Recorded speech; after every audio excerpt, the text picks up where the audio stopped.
All right, breaking news, and we've had some upsets in college basketball this year, but this one tops them all. Top-ranked Duke at home against the Lumberjacks of Stephen F. Austin go down. That's Nathan Bain in the final second as time expired. 85-83 in OT. Stephen F. Austin at Cameron Indoor. That's 150 straight non-conference home wins. That streak is done. Duke goes down. So here's what it looked like, 85-83 in overtime. The overtime count 4-2 in favor of the Lumberjacks as Duke playing this Stephen F. Austin team for the first time ever, falling to them. And again, February of 2000, the last time they lost to a non-conference team at Cameron Indoor Stadium. We now bring in Matt Norlander to break this shocker down. And Matt, listen, Jim said it, there have been countless upsets that we've seen so far this season. This is the third #1 team to go down in the first month of the year. But when you look at this one in particular, the #1 seed, the #1 team in the nation, losing to Stephen F. Austin, the line was almost 30 in this one. How big of an upset was tonight's game?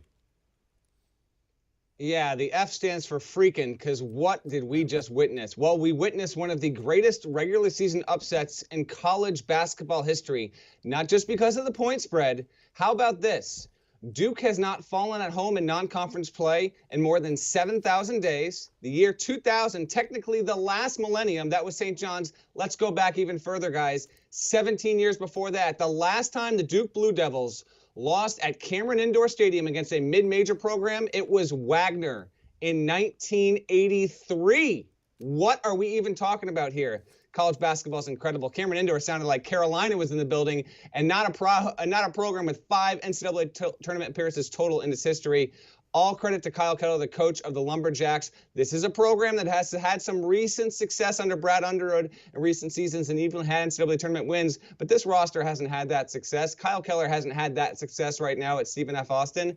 Just incredible. Duke's got some issues. It's got a good team, but a lot of people, me included, didn't think that this was going to be a top team in college basketball, maybe closer to the back end of a top 10 overall. And we saw why tonight. Vernon Carey Jr., he's a really good player, but he's still just a freshman and is not reliable. Trey Jones does not have a jump shot yet. He had plenty of opportunities to help Duke salt away this win in regulation and overtime, and he failed there. But credit to Stephen F. Austin. You realize how tough it is to go into that building as a mid-major team where literally hundreds of teams have tried over the decades and failed. They've gotten close, no one, and then you get into overtime, and we know how this usually goes. If you're a Duke, if you're a blue blood, it's on your home floor, you're against a mid-major, a kind of team that needs to win its conference tournament to even get into the NCAA tournament. You're usually losing in overtime. I can barely talk because I cannot believe what we just witnessed. That is an all-time upset. Credit to the Lumberjacks for usurping Evansville and giving us the most shocking upset of the season so far. And I hesitate to say we won't see one bigger because this season is 3 weeks old and already off to a ridiculous start already. But it is hard to envision before we get to the NCAA tournament any kind of game giving us a more shocking outcome than what we saw go down in Durham on Tuesday night. Yeah, man, we've had Michigan State, Kentucky, and Duke as ones go down. But as you're watching this game, end of regulation and through overtime, you could just see as the seconds are ticking by how much tighter and tighter Duke was getting. How much did that youth play out with regards to the pressure, feeling the pressure of this upset?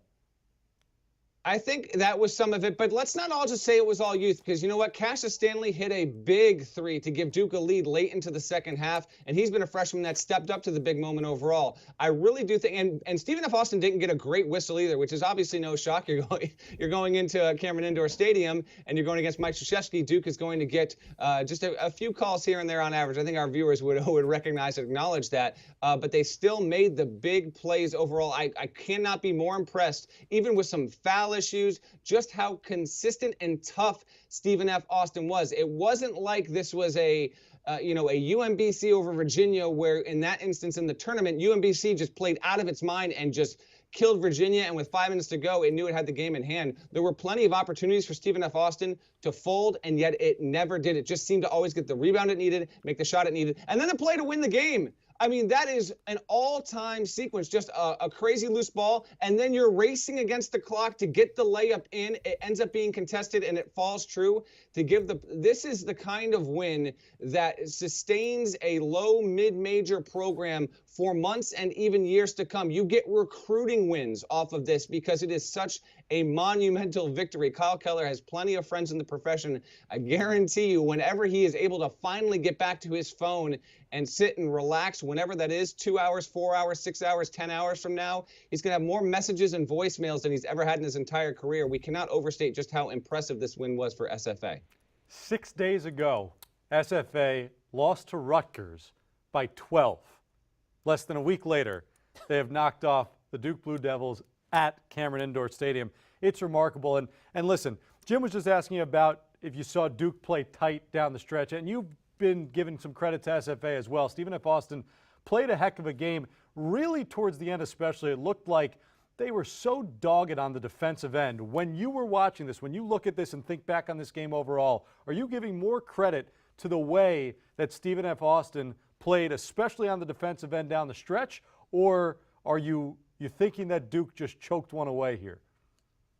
No, I give more credit to Stephen F. Austin here. If we want to step back and observe Duke in the broad scope, that's one thing, because I don't think that Duke is going to be the kind of team that's in the conversation for a 1 seed when we get to the middle of March. It's still going to be a good team, don't get me wrong, and Trey Jones can be a top 5 guard in the sport, but I don't like that the makeup of the roster overall compared to, say, Virginia or Louisville this season in the ACC. But within the micro of this, the credit is to Stephen F. Austin and if you watch the game, second half on, this was Stephen F. Austin getting more, controlling the tempo as best as it could, and yes, defensively getting some big wins, getting some big rebounds. There were even breaks that didn't go its way. There was a scramble, I believe it was late in the second half, where a Stephen F. Austin player was trying to get the ball after a loose ball situation. His foot was out of bounds. Possession goes back to Duke. There were just little opportunities there, here and there for Duke to just get the win the way that it has. Again, guys, literally hundreds of times in this kind of situation at home against an overmatched team or seemingly overmatched team. That wasn't the case. And keep an eye on Stephen F. Austin. I mean, this is a team out of the Southland that was expected to be a quality mid-major team this season. And yes, I don't suspect this will be the last we hear of this team. Obviously capable of winning 20-plus games. And obviously, if it does get to the NCAA tournament, no matter what seed is attached to it, a 12, a 13, a 14, it's going to be a trendy upset pick. If it can get there, it's got to get there. Because when you do this, when you win against Duke, obviously that's going to up your profile all the more. Shouts to Thomas Walkup, an SFA alum who kind of put this program on the map 3-4 years ago.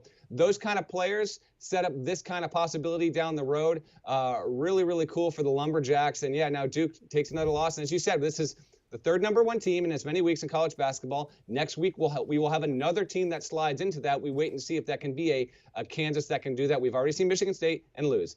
Kentucky and lose. Now Duke takes a loss, and coincidentally, Duke will play at Michigan State next week. So that game suddenly takes on all the more importance and meaning, because the winner of that, you would think when we get to March down the road and we have a 30-game sample size, a data set to select from, the winner of that could have something of a trump card when it comes to seed lines for the selection committee.